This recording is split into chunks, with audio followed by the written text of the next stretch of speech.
ရှိတဲ့မင်္ဂလာရှိပါစေ။လောရတဲ့2020အတွက်လည်းကျေးဇူးတော်ကိုချီးမွမ်းလို့ဘုရားဖြစ်စဉ်ပြည့်နှင့်ပြီဖြစ်တဲ့2021အတွက်လည်းဘုရားရဲ့ကျေးဇူးတော်ကိုသူပဲချီးမွမ်းပါတယ်။ယနေ့တိုင်အောင်ကျွန်တော်သက်ရှင်ရတယ်၊ကျမ်းမာရတယ်၊ပါဝင်ရတဲ့အရာအလုံးပါဘုရားကျေးဇူးတော်မှာတပါးတခြားဘာမှမရှိဘူး။အာမင်။ကျေးဇူးတော်မှာတပါးတခြားသောမင်္ဂလာတွေကျွန်တော်နိုင်မရှိပါ။တပါးကြီးတစ်ခုလုံးဖြစ်ကျော်နေရတဲ့နေရာမှာကျွန်တော်လည်းပါတယ်။ဒါမဲ့ဒီမင်းအိမ်လွန်မှုနဲ့ဂျိုင်းကိုဖျက်လျှောက်သွားပြီပဲကျေးဇူးတော်တက်ကြောင့်ယက်တည်နိုင်ဖို့ခွင့်ပေးတဲ့ဘုရားကိုချီးမွမ်းယူမှတပါးသူနဲ့သူဝိရောမှတပါးတခြားဘုရားနဲ့ကျွန်ရဲ့တက်တာမှာမရှိတော့ပါဘူးခဏနဲ့မှာတော့နော်အနိုင်ခြင်းနဲ့ကိုးစားခြင်းဆိုတဲ့ကောင်းစဉ်လေးအောက်မှာနှုတ်ကပတ်တော်ကိုအားပေးခြင်းသာဖြစ်တယ်ပေါ့နော်ယုံကြည်သူခရစ်ယာန်ကြောင့်ရဲ့တက်တာမှာဘုရားကိုအနိုင်ခြင်းရှိဖို့ကိုယ့်ရဲ့တက်တာလည်းအနံ့မယ်ကိုယ်နဲ့ဆိုင်တဲ့သူတွေလည်းအနံ့မယ်ကိုယ့်ရဲ့လုပ်ငန်းလည်းအနံ့မယ်ဘုရားကိုယ်ကိုပေးသမျှအရာအလုံးဘုရားကိုအနံ့ဖို့ဖြစ်တယ်ဘုရားနာမဘုန်းကြီးပါစေတော့ကိစ္စတစ်ခုဘုရားကိုအပ်ပြီးပြီဆိုရင်လည်းဆက်ပြီးမှကိုးစားနေဖို့လိုတယ်တခါတည်းကျွန်တော်တို့အပ်လိုက်တယ်အပ်ပြီးရင်အဲ့မှာအဆုံးတတ်သွားတယ်အပ်ပြီးပြီပဲဒါမဲ့တမန်ကျမ်းစာကဘာပြောလဲဆိုတော့အပ်ပြီးဆက်ပြီးတော့မှကိုးစားနေရဘုရားကိုကိုးစားနေရအဲ့ဒါကိုဘုရားခင်ကအလိုတော်ရှိတာဟုတ်တယ်ပေါ့နော်လူလောကမှာကျွန်တော်အသက်ရှင်တဲ့အခါမှာအဓိကအားဖြင့်ပေါ့နော်ကျွန်တော်တူကိုရင်ဆိုင်ဖြစ်တန်းရတဲ့အရာတခုရှိတယ်ကျွန်တော်အလုံးမှာအသက်ရှက်အမြဲတမ်းရှိတယ်စိတ်နှောက်ယှက်ဖြစ်စေတဲ့ကိစ္စတွေရှိလိမ့်မယ်ညာအိမ်မပြောနိုင်တဲ့ကိစ္စတွေရှိလိမ့်မယ်ကြောက်စားပြဿနာတွေရှိလိမ့်မယ်အတိုက်အခိုက်တွေရှိလိမ့်မယ်ပြစ်တင်ရှုံချခြင်းခံရတဲ့အရာတွေရှိလိမ့်မယ်သူတစ်ပါးရဲ့မနာလိုခြင်းတွေကိုခံစားရတဲ့အရာတွေရှိလိမ့်မယ်မကျေနပ်မှုများတွေရှိလိမ့်မယ်အများကြီးပေါ့လူလောကတွေမှာအသက်ရှင်တဲ့အခါမှာအဲ့ဒါလေးတွေရှိတယ်ခံစားရဖြစ်ချော်ရတစ်ပင်ခန္ဒီငါအငယ်ရှင်းမှာနှုတ်ကပတ်တော်ကကျွန်တော်တို့ကိုတည်တည်ချာချာပြောထားပြီးဖြစ်ပါတယ်တစ်ပင်ငါရှင်းတမာတရိရှိလျက်မအိပ်ပဲစောင့်နေကြတော့သင်တို့ရန်သူတည်ဟူသောမာနတိဟောက်တော်ခြင်းဒီကဲ့သို့အဘယ်သူကိုမျိုးရမည်နည်းဟူ၍လဲ့လဲ့ရှာဖွေလျက်ရှိ၏စာတန်ရှိတယ်အဲ့စာရမဏကဟောကဘာဥစရဲကပြောမွေးနောက်တာနော်ဖယားကိုပုံကန်တယ်ဖယားနေရာကိုဝင်ပြီးတော့မှလူယူခြင်းနဲ့အဲ့ဒီခါမှာသူကောင်းကင်ဘုံကနေပြုတ်ကြရတယ်မြေကြီးပေါ်ရောက်တဲ့အခါမှာဖယားကိုကရံမဲ့တူတူဖယားဖန်ဆင်းခြင်းလက်ရတယ်ကိုသူဖြစ်စည်းအဲ့ထဲမှာဘုရားသခင်ရဲ့ပုံသဏ္ဍာန်နဲ့အညီဖန်ဆင်းခြင်းခံရတဲ့လူကိုတော့သူကပုံတိုက်ခိုက်ခြင်းတာဖြစ်တယ်ဒါကြောင့်ဒီမှာရှိတဲ့ကျွန်တော်အားလုံးဟာဘုရားပုံသဏ္ဍာန်နဲ့အညီဖန်ဆင်းခြင်းခံရသောသူတွေဖြစ်တဲ့အတွက်တင်းနဲ့ကျွန်တော်ဟာမှတ်ထားပါစာရရဲ့ဖြစ်မှတ်မနရဲ့ဖြစ်မှတ်ဖြစ်တယ်မနကဖယားကိုသာသူကယံမူဒီတာမကဖယားဖန်ဆင်းသမျှအရာအားလုံးအဲ့ဒီထဲမှာလူသားတင်တဲ့ကျွန်တော်သူ့ရဲ့ပြစ်မှတ်ဒီနေ့အဖြစ်ဖယားနောက်ကိုလိုက်တယ်ဆိုရင်တော့ပို့ပြီးသူမချင်တတ်ဘူးဖယားစကားကိုနားထောင်တယ်ဆိုရင်တော့သူပို့ပြီးမချင်တတ်ဘူးဖယားရဲ့ကောင်းကြီးခံစားပြီးဆိုရင်တော့သူကပို့ပြီးမချင်တတ်ဘူးအဲ့ဒီမာနရဲ့အတိုက်ခိုက်အားလုံးတပြေးညီစွာရင်ဆိုင်ရကြတိုက်ခိုက်ခံရကြဒါကြောင့်မို့တမန်ကျမ်းစာကဘာပြောတယ်လဲဆိုတဲ့အခါမှာမနက်ကတဲ့ဟောတော့ချင်းလေးလိုပဲသူ့ကိုမျိုးရမယ်ဆိုပြီးလှည့်လေရှာဖွေတယ်စာရငါလည်းမပင်မန်း over there တချိန်လုံးအလုံးလုံးလဲဖို့ဖြူဖို့ဒုက္ခပေးဖို့ဒါကြောင့်ကျွန်တော်တို့ကသူကပြစ်မှတ်ထားတယ်ဆိုတာသိတဲ့အခါမှာကျွန်တော်တို့အားလုံးဟာတစ်ချက်လေးမှတတိလက်လွတ်ဖြစ်လို့မရဘူးတစ်ချက်လေးမှအတင်းဆောင်မဖြစ်ဖို့လိုအပ်တယ်။ဘာကြောင့်လဲမာနကကျွန်တော်တို့ကိုတစ်ချိန်လုံးစိတ်ဝင်စားနေတာလဲဖို့ဖြူဖို့ရအတွက်သူကလက်နဲ့ရှာဖွေနေတဲ့အတွက်ကြောင့်မလို့အဲ့ဒီမာနနဲ့ဆိုင်တဲ့အမှုတွေကလူလောကထဲမှာရှိတယ်။တခါတည်းတည့်ရဲ့ဘဝအသက်တာကိုအနောက်ရှစ်ဖြစ်စေတယ်။ တင်းကိုမျက်ရည်ကျစေတယ်တင်းကိုကျဆုံးလို့ရအတွက်ဤအမျိုးမျိုးလှုပ်ဆောင်လာတဲ့အရာလေးတွေရှိရင်စိတ်မပြတ်ပါနဲ့အဲ့ဒီထဲမှာဘုရားသခင်ကျွန်တော်တို့ကိုဗာပြောတယ်လေဘယ်လိုနေထိုင်ရမလဲဘယ်လိုရှင်သန်ရမလဲဆိုတာကအမှန်တန်ရေးကြီးတာဖြစ်တယ်။မောင်မိုင်တကူမာနရဲ့နှောက်ယှက်မှုတွေတားဆီးမှုတွေဆွဲချမှုတွေတင်းကိုတုံလုံးအောင်လုပ်မဲ့အရာတင်းယုံကြည်ခြင်းကိုပြပြအောင်ခြောက်ခြားစေမဲ့အရာတွေကြားထဲမှာဘယ်လိုရက်တည်မလဲ39ခုမြောက်သောစာလံကျမ်းအပိုက်ငယ်9မှာကျွန်တော်ကြည့်တဲ့အခါမှာကိုမှုရာကိုထာဝရဘုရား၌အပ်လို့ကိုရောကိုကိုးစားလို့တို့ပြုလျင်စီရင်တော်မူ၏အဲ့တော့ကျွန်တော်တို့ရင်ဆိုင်ရတဲ့အရာအမျိုးမျိုးရှိအတိုက်ခိုက်ခံရတဲ့အရာတွေအမျိုးမျိုးရှိနေတယ်ပြစ်တင်ရှုံချခြင်းခံရတဲ့အရာတွေအမျိုးမျိုးရှိနေတယ်ဘဝတတကအမောင်ကျသလိုရင်ဆိုင်ရတဲ့နေ့တွေရှိနေတယ်ဒါမဲ့တမန်ကျမ်းစာကဘာပြောတယ်လဲဆိုတော့ကိုအမှုအရာကိုထာဝရဘုရား၌တင်မြေကြရခြင်းအကြောင်းကိုထာဝရဘုရားထံမှာအပ်ဖို့ဖြစ်တယ်တင်ဘဝတတမှာချိုးနေခြင်းခံရတဲ့အရာကိုဘုရားကမျှော်လင့်ပြီးတော့မှအနံ့ဖို့ပဲဖြစ်တယ်တင်ကိုသူတို့မလိုလားလို့ညှင်းပယ်ခြင်းခံရတဲ့အခါမှာလည်းအဲ့ဒီအမှုကိုလည်းထာဝရဘုရားထံမှာအပ်ဖို့ပဲဖြစ်တယ်ဘုရားလက်တော်ထဲမှာအပ်ပါကျမ်းစာကကိုအမှုရာကိုထာဝရဘုရား၌အပ်တော်နံပါတ်1ပြီးကိုတော်ကိုကိုးစားလို့တို့ပြုလျင်စီရင်တော်မူမည်ဘုရားနာမဘုန်းကြီးပါစေအဲ့တော့ဘုရားသားသမီးကျွန်တော်တို့အားလုံးဘုရားရဲ့အစီအရင်ကိုခံကျင်သလားဘုရားပြင်ဆင်ပေးတဲ့အရာကိုကျွန်တော်တို့တရားရတဲ့လို့ခံစားခြင်းရင်တော့ကျွန်တော်လှုပ်ဆောင်ရမယ့်အရာလေးရှိတယ်အဲ့ဒါကပါလေကိုအမှုရာကိုနံပါတ်1ထာဝရဘုရား၌ဘာခေခေဘာပြဿနာလဲဘာနောက်ရှက်လဲဘာသာရှိလဲဘလို့တိုက်ခိုက်မှုတွေလဲဘလို့မုန်းတီးမှုတွေလဲကိုခံစားနေရတဲ့အရာအားလုံးကျမ်းစာကတည်တည်ချာချာပြောပြီးအဲ့ဒီကိစ္စအားလုံးကြားထဲမှာကိုယ့်ကိုတိုက်ပွဲဝင်ဖို့မဟုတ်ပဲနဲ့ကိုလုပ်ရမယ့်အရာကပါလဲဆိုကိုအမှုအရာကိုထာဝရဘုရား၌အားလိုက်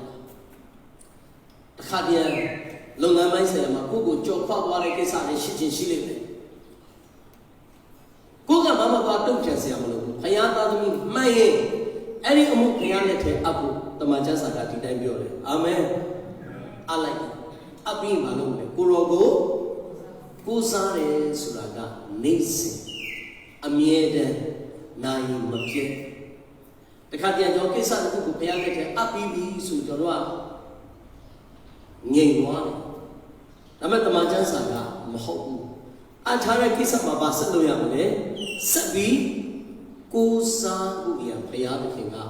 အလိုတော်ရှိတယ်ကိုရောကုညီပါမဆာပါလမ်းပြပါပို့ဆောင်ကိုရောကပဲခိုးရကိုရောကပဲမိတွေ့ရတခါလေဘုရားကိုအခုကိစ္စအပ်ပြီးတော့မှကိုလုပ်ချင်တာကိုလုပ်တာလေဘုရားအပ်တယ်ပြောမှဘုရားကိုဥမဆောင်ဘူးကိုယ့်အကူပြန်ဥဆောင်အဲ့လိုမဟုတ်ဘုရားလက်ထဲအပ်ပြီးရင်ဘုရားရဲ့ဥဆောင်မှုကိုဆက်လက်ဝန်ခံနိုင်ပါစေဟာလေလုယာဘုရားကိုမျှော်လင့်ပြီးတော့မှသူ့လက်ထဲမှာအနံ့ပြီးတော့မှကိုးစားနေတဲ့အတ္တကိုဘုရားခင်ကအမှန်တကယ်အလိုရှိတာဖြစ်တယ်အနံ့လိုက်ပြီဆိုရင်တဲ့ဘုရားခင်ကအဲ့ဒီအမှုကိုသူကစီရင်ပေးလိမ့်မယ်ဘလောက်ကြမ်းကြုတ်တဲ့ကိစ္စဖြစ်ဖြစ်ဘလောက်ခက်ထန်တဲ့ကိစ္စဖြစ်ဖြစ်ဘလောက်ချမ်းတမ်းတဲ့ကိစ္စဖြစ်ဖြစ်ဘလောက်ယုံမုန်းစရာကိစ္စဖြစ်ဖြစ်ကိုယ်တိုင်ထပြီးမတုံ့ပြန်ပြီးပါစေထာဝရဘုရား၌အလောဘုရားကိုအလိုက်တာအကောင်းဆုံးပဲပြီးဘုရားကိုပဲကိုးစားပြီးဘုရားကိုပဲမျှော်လင့်ဘုရားနဲ့ပဲကြွားတဲ့အသက်တာကိုတမန်ကျမ်းစာကသွန်သင်တာဟုတ်ပါယောမ7အငယ်21ဆိုကြောင်းအလုံးသိတယ်ပေါ့နော်အစိုးအဖြစ်အရှုံးခံတယ်အကောင်းအဖြစ်အစိုးကိုနိုင်လို့ပြောတဲ့အခါမှာကျွန်ရဲ့အသက်တာမှာအဲ့ဒီနှုတ်ကပတ်တော်အတိုင်းရှောင်လန်းနိုင်ဖို့ဘုရားရှင်ရှိကခွန်အားလိုပါတယ်ဘုရားရှင်ရှိကတကူလိုအပ်ပါတယ်တန်ရှင်တော်ဝိညာဉ်တော်ကနေညွှန်လောင်းပြီးတဲ့မေတ္တာလိုအပ်ပါတယ်ဒါမှမဟုတ်ကျွန်တော်ခံနိုင်ရင်မရှိတဲ့အခါကျတော့အစမပြေတော့အဲ့ဒီခါမှာနှုတ်ကပတ်တော်နဲ့ကျွန်တော်လွဲချော်သွားတဲ့ခါမှာကိုယ်တိုင်အသက်တာကိုဝမ်းနည်းစရာဖြစ်တယ်ချ Jiquesia Pite, Nandaya Pite. Again, look about that one achievement. One else, Jawa Shima, near the South Juliba. Amen. Look about that one Shima, one else, Jawa. Yes, I am a Leshi and a Tamba. Social Wadu Kansa Laying. Look about that and you want it to Jaw. Payabo, Tishabu, Payabisema, Amaniga. Dajo, Lulogama, yes, I am a Alu. A soul up here, a show Makame. A cow up here, a soul name, a cow valley. Go Muyago, Taura Pianai, Ame, Pimalumle, go Sami, Paya Siame. And a cow up here, Chonwa. Manda no Sunday Yabu, I mean up here, Chonwa, the Majasa Galley, don't then have shipping. Those are from the Kumia Silent January, Digato. Chippy Pioba, no? A pine, Tim Luzulu, Jojo, Singapore, Matia the Piputo to Lubu, Manusune, Luzulu, Jojo. Say, Makune, Malum, Kokuya, Tara Pianai, Abba Joshima Yogi, Managa, Payagu, Yunji did, Payana like that to go to your timber. To Yan and Nine, Sissing in the new, sick that sissing in Bangaling. I don't know my Jasana, Luzulu, a child, Singapore. A dying line, jump Singapore. Go down, my young man. I show Malano Matine. No one said with you, Machine, a bien. Matia the Piu Dogu, Manusune, I love the Jazza, don't think of it. Simple Kurepi, News Regina, Machine. Bajame, a Tashin and Piago, who will go to a duet. Piano like go to a duet. Go Muyago, Tara Piano, up go to a duet. Tara Piago, go Sado to a duet. Gozazia, a job Pisido to a duet. Payaga, Tao, you be that there. Hallelujah. Payaga, the young may know, Tao, you be it. Adiga, 2 year land dimension. Go here, Amen. Go Sami. Luzu Jow Singapore, one Manusune. Diana, the Majasa, the Diamond Yogi, Sati Dwaya, no? Ange, Conship him, Chia, no? Koye to one of them, no? Maybe a moonlight out that thought to Macau, a Jansido, DC0 to a John of Simon. Macau to go to whom all the what no watch and get today. To get on one Madiale to be on the one. Go got a 19 Hayane. Hayane goes on in it, go on me, Hala. To a good popular assembly. To a good Bobby Kayawina, Dikamato Singulane, Singapore, as Halayoni was Senzane. Go Muya with Tara Pianai. Atapi Sule, Epoma Sakuzani. Amen. Macau, a Jansido, PC, to a John of Singapore. The Pada Macau, a Jana, to have been on easy, Gogo Noah, a Mochiku. Gogo Noah, a Sontaku. Gogo Noah, and the number 2 night out to Julie. Don't be a man who got body. And you find it to a Sabanima. Tower up here, Shima, Ning Wuswa, Nigi. Kurogu, Nanelo, Amen. Tower up here, Shironai, Ning Wuswa, Niwe, Payashima, Ning Wuswa, Niame. The Mahone Machi Kama, Yandu Wayam, the Takan, the Kayana Kama, Payakian Liga, Payashi Shibu Dwala, Arishima Ning Wunina, Aishima Piawanina, Piana Lunina. Piashima Nicha, Piapa, Pumane, Sule Yabe, Sami, Yan, Almienta de Yanuja, Singapore. To go Amurama, PCC, to go Ella Pine, Macau, Yama, Pine, John Chenedui, Tetapema, Shilime. Any other Singapore, go Puyama Mugabale. Go got Payana Tema, go Muyago, Anatabi, Chitoja, Tower of Yashima, Nimuswa, Navy. Paya Shiva, Ye Waswa, Nebu, Pisaya, ငြိမ်ဝတ်စွာနေမှုတဲ့အချိန်ကြီးရှိရအောင်မျက်ရည်ကျရတဲ့အချိန်ကြီးရှိတယ်ဒုထောက်ပြီးတော့မှငတ်နေနေရတဲ့အချိန်ကြီးရှိတယ်ကိုရောမှတပါကျွန်တော်မှကျမမှခိုးလို့စရာမရှိဘူးကိုးစားစရာမရှိဘူးတစ်ဖက်မှာတော့အားအင်းကြီးအမျိုးမျိုးအငွေကြီးတော်၎င်းအာနာပိုင်းတော်၎င်းသူ့မှာရှိတဲ့ပိုင်ဆိုင်မှုတွေကြောင့်တော်၎င်းကိုယ်ပေါ်မှာဝမ်းမိုးလာနိုင်တဲ့အရာကိုကဖိစီးခြင်းခံရလို့ဖြစ်လာခဲ့ရင်လေတမန်ကျမ်းစာကပါပဲစိတ်မပူနဲ့တော့ကမရောက်နဲ့ထာဝရဘုရားရှိမှငြိမ်ဝတ်စွာနေဖို့ဖြစ်တယ်ဟာလေလုယာဘုရားရှိမှအေးချမ်းစွာနေပြီးတော့မှကိုရောကိုငတ်နေပါဆိုဘုရားဘာပြုတ်မလဲဆိုတာကိုကျွန်တော်စောင့်လို့ဖြစ်တယ်ဒီခါလေကျွန်တော်ရဲ့ပြဿနာကပါလဲဆိုတဲ့အခါဘုရားဘာပြုတ်မလဲဆိုတာမစောင့်တော့ဘူးကိုတက်နိုင်တာကိုပြုတ်ထလိုက်တာအဲ့ဒီခါမှာမှားသွားသူကဒီလိုလုပ်ရင်ငါဒီလိုလုပ်မယ်သူဒီလိုတရားဆိုရင်ငါဒီလိုလုပ်မယ်သူကဒီလိုပိုင်နေဆိုတာကသူ့ထက်ပုံမြင့်တဲ့သူကိုပိုင်တဲ့သူကိုရှာမယ်ဆိုတဲ့နိလန်းနဲ့ကွာတမန်ကျမ်းစာကတော့တစ်ဖက်ရဲ့အခြေဇာတိပဂတိအဖြစ်တိုက်ခိုက်မှုကိုခံရတဲ့အခါမှာမစိုးရိမ်ပါနဲ့ဝိညာဉ်လူသွားရလမ်းကတော့ဖယားတခင်ရှင်းမှာအဲ့ဒီရှုပ်ထွေးမှုကြားမှာအဲ့ဒီဖိနှိပ်မှုတွေကြားမှာအဲ့ဒီအနောက်ရှက်တွေကြားမှာအဲ့ဒီအတားအဆီးတွေကြားမှာဖယားရှင်းမှာငြိမ်ဝတ်စွာနေဖို့ဖြစ်တယ်ဟာလေလုယာကျွန်တော်တို့တစ်ခါလေလူလောကရဲ့ကျွန်တော်တို့ကိုရောက်ရထအောင်လာလှုပ်တာဒါမဲ့ဖယားသားသမီးဖြစ်တဲ့အခါမှာရောက်ရမခတ်ပဲနဲ့ငြိမ်ဝတ်စွာနေပါဒါဆိုဘုရားရဲ့အစီအရင်ကိုခံရလိုက်တာဟာလေလုယာဘုရားကိုငတ်နေတဲ့အခါမှာဘုရားသခင်စီရင်ပေးတဲ့အစီအရင်ကိုခံစားဖို့အတွက်ဘုရားသခင်ကအံ့ဩဖွယ်ပြင်ဆင်မဆတဲ့ထာဝရဘုရားသခင်ဟုတ်ပါတယ်အပိုက်ငယ်ကိုမှာပြမသောသူတို့သည်ပယ်ရှင်းခြင်းကိုခံရကြလိမ့်မည်ထာဝရဘုရားကိုမျှော်လင့်သောသူတို့ကဒီတော်ကိုအမွေခံရကြလိမ့်မည်ဘုရားလက်ထဲအပ်တဲ့အခါမှာ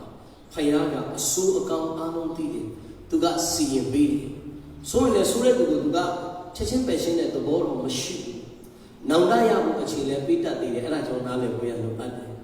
သူပြန်ပြီးတော့မှသူ့ရဲ့အမှန်သိပြီးတော့မှသူပြန်တက်မှလာဘူးလေဝိညာဉ်တော်အဖြစ်ဘုရားကပြင်ဆင်ပြီးတဲ့အချိန်တိုင်းလေးသူ့မှာဘုရားထားပြီးတယ်ကျွန်တော်တို့ကလူဖြစ်တဲ့အတွက်ကြောင့်စိတ်မရှိချင်ဘူးပေါ့နော်မြန်ပြောင်းလဲစေချင်တယ်ပေါ့နော်ဘုရားအချိန်ပေးတယ်အဲ့ဒီအချိန်လေးခဏစောင့်ဘုရားပြုတဲ့အမှုကဒုတိယစတိကရှယ်ဖြစ်တယ်အာမင်လူလုပ်တဲ့အရာတွေတာ၍ကောင်းတယ်အကောင်းဆုံးသောအရာကိုဘုရားသခင်ကလှုပ်ဆောင်ပေးတဲ့အတွက်ကြောင့်ကျွန်တော်အားလုံးသက်တာမှာလည်းအတွေ့အကြုံတွေအမျိုးမျိုးရှိကြပါလိမ့်မယ်ဘလို့မှမတတ်နိုင်တော့ဘူးဘုရားလက်ထဲပဲအပ်လိုက်တဲ့အခါမှာကျွန်တော်မျှော်လင့်တာလည်းကိုကောင်းတာခံစားရလားမခံစားရဘူးလားဒီတိုင်းပါပဲရှိလာတဲ့နေ့ရက်နဲ့အဲ့တိုင်းပဲဆက်သွားဘုရားကသစ်စိတ်နှလုံးသားအလိုဆန္ဒပြည့်စုံဖို့အခွင့်ပြင်ဆင်ပေးလိမ့်မယ်ဒီမှာရှိနေတဲ့သူတော်၎င်းလိုင်းပေါ်မှာကြည့်နေတဲ့သူတော်၎င်းကိုပေးမှတယောက်ယောက်များရှိနေမယ်ဆိုလို့ရှိရင်စကားလေးတစ်ခုလောက်လှမ်းပြောလိုက်ပါသစ်စိတ်နှလုံးသားအလိုဆန္ဒပြည့်ဖို့ဘုရားကောင်းကြီးပေးလိမ့်မယ်ပြောပါအာမင်အဲ့စိတ်နှလုံးသားအလိုဆန္ဒပြည့်ဖို့ဘုရားကသူလုပ်ပေးမယ်ကျွန်တော်လုပ်ရမယ့်အလုပ်ကပါလေကိုမှုရာကိုကိုရောကိုသုတ်ပြုရင်စီရင်တော်မူအာမင်ဘုရားစီရင်မယ်ဘုရားပြည့်စင်ကောင်းကြီးပေးမှာအမှန်တကယ်ပဲဟုတ်တယ်ဘုရားမသိတာမဟုတ်ဘူးအပိုင်နဲ့73မှာသို့တော်လည်းသူ၏နင်းရဲ့အချိန်ရောက်ပြီကိုဘုရားသခင်သိမြင်၍သူ့ကိုပြုံးမြင်တော်မူလေအခုနမကောင်းတဲ့အမှုနဲ့အမှုကိုပြီးစီးပြီးစေတတ်တယ်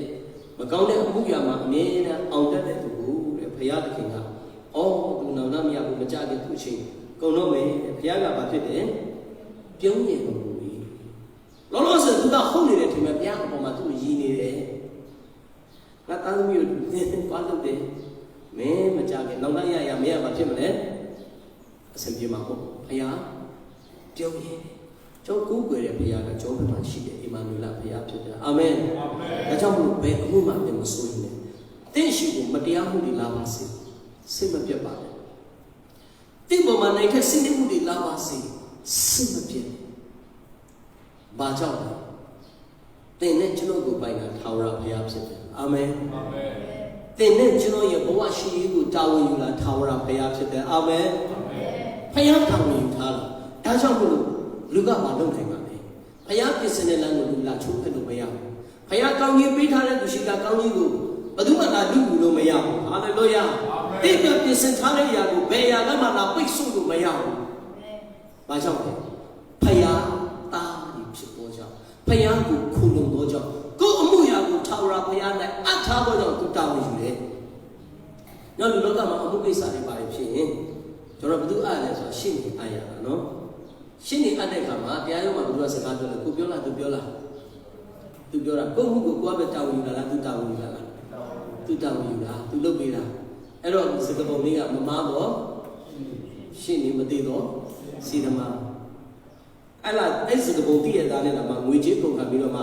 ရိုးရိုးကြီးကြီးနဲ့အနမအဘူးလားအဲ့တဲ့မမတော့ရှိနေဆိုမနိုင်နေဆိုတိတာတော့ကျွန်တော်မလုပ်နဲ့အဲ့တဲ့နိုင်တာလည်းရှိတယ်ရှုံးတာလည်းရှိတယ်ထာဝရဘုရားကကိုမှုရကိုသူနဲ့အဆူတဲ့ခါမှာဘယ်တော့မှမပါတဲ့ဘုရားဟာလေလုယာရှုံးပွဲမရှိတဲ့ဘုရားဟာလေလုယာအမင်းနေတဲ့တင်းနေကျွန်တော်ကိုပို့ဆောင်တဲ့ထာဝရဘုရားသခင်ဖြစ်တယ်ဒါကြောင့်ကိုမှုရကိုသူနဲ့အရာချင်းဒီကျွန်တော်တို့အတွက်အကောင်းဆုံးသောဖယားသခင်ဖြစ်စဉ်သောမင်္ဂလာကျေးဇူးကောင်းကြီးတစ်ခုသာဟုတ်ပါလေအာဗြဟံဣဇက်ယာကုပ်ဖယားကောင်းကြီးခံစားတယ်။ကျောင်းမှာမာနကလေသူတို့ကိုလှဲဖြူဖို့ရနီးအမျိုးမျိုးအဖြစ်အဲ့ဒီလမ်းကြောင်းကကောင်းကြီးမင်္ဂလာလမ်းကြောင်းကိုလိုက်ဖို့ပိတ်ဆို့ပြီးမရဣဇက်ချင်းရောက်လာတယ်ဟိုရေတွင်းတော့အလုခံရတာရှိတယ်တွင်တူတယ်တွင်လူသွားတယ်ပြီးလိုက်တဲ့နောက်တွင်တူတယ်ရေထွက်တယ်အပေးတယ်အမျိုးဘလောက်ပဲရန်သူကဒုက္ခပေးနောက်ဆုံးမှာတော့ဘုရားသခင်ရဲ့လူကအမြဲတမ်းအောင်နေတဲ့အတွက်ကြောင့်မို့လို့ရန်သူတွေကလာပြီးမှပြန်မိခါရဖွဲ့ရတယ်။ဘာကြောင့်ဘုရားကြောင့်ဖြစ်တယ်။အာမင်။သင်နဲ့ကျွန်တော်ဟာဘုရားသားသမီးဖြစ်တယ်ဆိုတာတရားရခိုင်တော့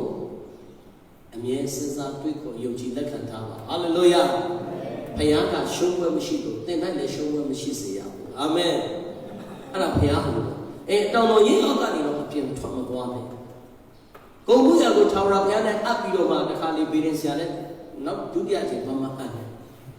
ထာဝရဘုရားနဲ့အပ်ပြီးနတ်ဆရာလည်းသွားမှအပ်တယ်ထာဝရဘုရားအပ်တယ်လည်းပြောသေးတယ်ဟိုအဆောင်ကြီးလည်းမဆောင်ထားနဲ့ဘုရားကိုအပ်တယ်ဘုရားကိုကုစားတယ်ဆိုရာနှုံးပြလုံးဝအပ်တယ်ပြီးလုပ်ရှိပါအောဝေဘုရားယေရှုပြုတယ်ကောင်းကြီးပေးတယ်မဆာတယ်ဘုရားကိုဖြစ်တယ်တော့ Facebook တွေသုံးတဲ့အခါမှာအဲ့ဒီအခါမှာကိုမကျေနပ်နိုင်တဲ့အရာလေးတွေ comment တွေမှာလာတတ်တယ်ကိုနာအောင်ပြောတဲ့အရာတွေရှိတယ်ကိုလာပြီးတော့မှဝေဖန်တဲ့အရာတွေရှိတယ်အဲ့မှာကျွန်တော်တို့ချက်ချင်းတုတ်ပြန်ပိုင်လို့ရှိလားမရှိဘူးလားသူရှိစာပြန်ပို့လို့ရလားမရဘူးလားဘာပြန်ပို့လဲဆိုတာအရေးကြီးတယ်ဘာပြန်ရေးတယ်လဲဆိုတာအရေးကြီးတယ်အဲ့ဒီပြန်ရေးတဲ့အရာကဘုရားဘုန်းတော်ထင်ရှားဖို့ဖြစ်ပါစေဟာလေလုယာသူတကုန်းကိုတကုန်းသူဆက်ကိုဆက်ဆိုလို့ရှိရင်တော့လေဘုရားပြောက်တာဘာအဆင်မပြေဘူးပေါ့နော်လာလိမ့်မယ်အများကြီးအနောက်ရှက်တွေရှိတယ်တိုက်ခိုက်တွေရှိမယ်အဓိကယန္တုကစာရန်ဖြစ်တယ်စာရန်အသုံးပြုခြင်းခံရတဲ့သူတွေကဘုရားသားသမီးကိုစိတ်တကြဖို့စိတ်ပြည့်ဖို့လဲပြူဖို့အမြဲတမ်းလာပါလိမ့်မယ်39ခုမြောက်တော့စာရန်ကျမ်းကနေဒီနေ့ကျွန်တော်ဝင်ကအားပေးခဲ့ပြီးဖြစ်ပါတယ်အဆိုအဖြစ်အကောင်းအဖြစ်အကောင်းဆိုတာပါလေကိုမှုရာကိုကိုရောကိုတို့ပြုလေအာမင်အကောင်းဆုံးပဲလူလောကမှာကျွန်တော်ညံမမီနိုင်တဲ့ကိစ္စအများကြီးရှိညံမမီနိုင်တဲ့ကိစ္စတွေရှိအဲ့တော့အဓိကကျွန်တော်ရဲ့အာယုံပြုမှုကိုစံစာတာတုံ့တင်တာဖြစ်တယ်ပေါ့နော်ကျွန်မအနောက်ရှက်အတားစီရှိတဲ့တစ်ဖက်မှာဘုရားသခင်ရှိတယ်ကျွန်မအာယုံပြုတယ်အာယုံပြုမယ်ဘုရားအာယုံပြုမယ်ဘုသူရှိမှညင်ဝတ်စွာနေမလဲဘုရားရှိမှညင်ဝတ်စွာနေတယ်ဒီဘက်ကိစ္စကိုတာဝန်ယူတယ်အာမင်ကျွန် ကျွန်တော်တစ်ခါဒီကြတော့ဒီဘက်ကိစ္စကိုအားလုံးမှန်ပြီးဘုရားကိုကြောပေးထားတော့ဒီမှာဘာဖြစ်လဲဆိုပင်ပန်းပါလိမ့်မယ်မောပန်းပါလိမ့်မယ်နွမ်းနယ်ပါလိမ့်မယ်ညမအိမ်နဲ့ဖြစ်လာလိမ့်မယ်မစားနိုင်မတောက်နိုင်နေဖြစ်လာလိမ့်မယ်ပူပင်တော့တွေကထုတ်ချင်းခတ်အောင်ဖြစ်လာလိမ့်မယ်ကိုဘုရားသားသမီးဆိုတာယုံရင်ဘုရားဘက်ကိုအပြည့်လက်ရအာမင်တော့ရအာယုပြုမှုကဒီဘက်မှာပဲထားမယ်ဆိုလို့ရှိရင်ဒီဘက်ကအတိုက်ခိုက်ပြီးပလာပဲရှိနေပါစေဘယ်လိုရန်သူအမျိုးအစားပဲရှိနေပါစေဘုရားသခင်ကိုအာယုပြုတာသိကြပြီဆိုလို့ရှိရင်တော့အောင်မြင်တဲ့အသက်တာပိုင်ရှင်ထာဝရဘုရားကိုစီရင်ခွင့်ပေးတဲ့အသက်တာပိုင်ရှင်ဖြစ်ပါလိမ့်မယ်ရောက်စီတဲ့ဘုရားခင်ထာဝရရဲ့သူပဲကောင်းချီးပေးပါစေတော့အားလုံးဒီလိုခဏလေးမတည့်ရအောင်လိုက်ပေါ်ကနေနောက်ခေါင်းနဲ့သူလေမိမိရှိတဲ့တရားကနေမိမိတက်တာကိုကျွန်တော်ဆက်ကပ်ရအောင်နော်နော်လာခဲ့တဲ့နေ့ရက်ဒီနှစ်ဒီမှာအားနည်းချက်တွေပါပဲရှိဘယ်လိုပဲဖြစ်ကြုံခဲ့ဒီကနေ့ကိုဘုရားသခင်စိတ်ဝင်စားတာဖြစ်တယ်လာမယ့်နေ့ရက်တော့ဘုရားသခင်ကကျွန်တော်တို့ကိုတိဆောက်ပေးနေတဲ့ဘုရားသခင်ဟုတ်ပါတယ်အားနည်းတဲ့အရာအားလုံးကိုကျွန်တော်ထားခဲ့ပြီယနေ့မှစတော့လာမယ့်နေ့ရက်မှာလည်းဘယ်လိုအမှုပဲရှိကိုရိုနာရှိတဲ့မြတ်တာနဲ့ပဲဆက်လက်ရင်ဆိုင်တဲ့ပုဂ္ဂိုလ်ကောင်းချီးပေးပါသခင်ယေရှုကိုယ်တိုင်လက်ဝါးကတ်တိုင်ကနေခွင့်လို့စကားကိုပြောနိုင်ခဲ့တယ်ရှေးမှာမှန်နဲ့လက်မှာမှန်ပုံနဲ့နံဘေးမှာမှန်ချက်နဲ့ခေါင်းမှာစုပ်ရည်နဲ့တကူလုံးမှာကြာဖို့ရနေတဲ့စုပ်ပြတ်ပတ်နေတဲ့ဂျားတွေကနေခွင့်လို့စကားကိုပြောခဲ့တယ်ဒီနေ့ကျွန်တော်တို့ပါကြောင်းမိမိပေါင်းဝန်းကျင်အတွက်မေတ္တာမပေးနိုင်ရပါဘူးမိမိနဲ့သက်ဆိုင်တဲ့သူတွေအတွက်ပါကြောင့်မေတ္တာမပေးနိုင်ရပါဘူးပါကြောင့်မချစ်နိုင်ရပါဘူးအဲ့ဒီဘုရားကိုရထားပြီးဖြစ်တော့ကြောင့်အားလုံးကိုကျွန်တော်ချစ်ရမယ်ရန်သူတိုင်အောင်လည်းကျွန်တော်ချစ်ရမယ်အားလုံးကိုကျွန်တော်မေတ္တာပြနိုင်ရမယ်ကိုယ့်ကိုလာပြီးတော့မှဒီဇိုင်းမမလာကြိုက်ခိုင်နေရင်တော့မှသခင်ဘုရားကိုပဲအာယုံပြုပြီးသည့်ကာလဒီကိစ္စလေးကျော်သွားမယ်ကိုရောခွန်အားနဲ့ထားအောင်ဖြစ်ပြီးပါနှုတ်ကပတ်တော်တိုင်းတန်ရှင်တော်ဝိညာဉ်တော်ဘုရားအဲ့ဒီအားယုံကိုအပ်ပါတယ်အဲ့ဒီကောင်းကြီးမင်္ဂလာကိုအပ်ပါတယ်ဒီတနစ်တာလုံးမှာလည်းအဲ့ဒီကောင်းကြီးအဲ့ဒီတကုန်းနဲ့ကျွန်တော်ဖြစ်ကျွန်မဖြစ်ကျွန်တော်တို့မိသားစုဖြစ်ရင်ဒီတိုင်းလည်းချက်ကျော်လိုပါလေကိုရောကိုကြီးပါမဆာပါအားလုံးအတူတူကစတောင်းဆက်ကကြပါစို့ Hallelujah Thank you Jesus Glory to Jesus Fresh in the name of Jesus Glory to Jesus Glory to Jesus Jesus the name of Jesus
Amen.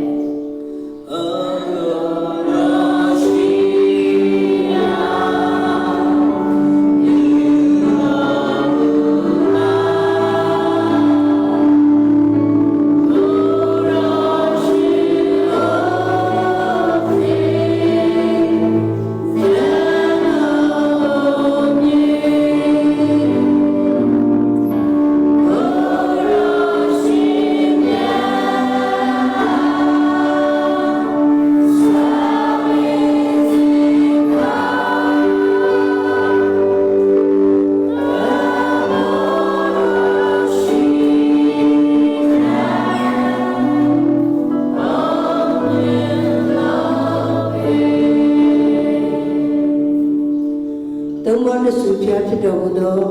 ခမည်းတော်သားတော်သရှင်တော်ဝိညာဉ်တော်ချစ်ချင်းမြတ်တာကဲ့တင်ခြင်းပိဋကဖွဲ့ခြင်းစုကျေးဇူးပေါင်းလို့သည်နေ့ဒါကြသောသာသမီစရိုက်ပေါ်သို့၎င်းတိုင်းပေါ်မှာရှိနေကြသောမိသားစုတည်ပေါ်သို့၎င်းယခုချိန်မှစသောကာလအစဉ်မြဲတက်ရောက်တည်ရှိတည်နေပါစေသောအာမင်